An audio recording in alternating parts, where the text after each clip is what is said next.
Ayan o. XP Pro. Ayan, chili. So, ang problema po nito ay kanyang parking brake. Yan. Yan guys, on natin. Ayan. So, ayan guys, oh, yung parking brake nya. Yan, hindi nawawala yan. Start natin. Para malaman nyo. Ayan. So, reverse natin. So, ito, parking brake nya. Ayan, baba natin.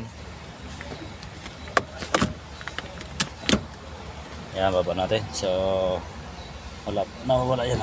Ayan. So, yan guys, ang reklamo yung may-ari. Ayan. So, matras yan. Ayan. So, ito yung problema natin. So, kasi meron siyang switch dito. So, guys, oh.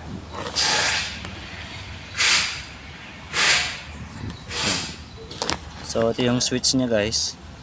Ayan, pag tatandog nyo ito. Ayan. So, nawala na yung parking brake niya. So, ito yung problema.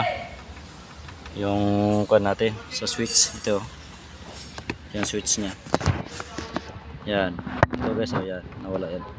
So, lost connection lang ito. So, ito yung repair natin. Repair na. Yan, oh. Wala na. So, kuha natin ng brake. Yan.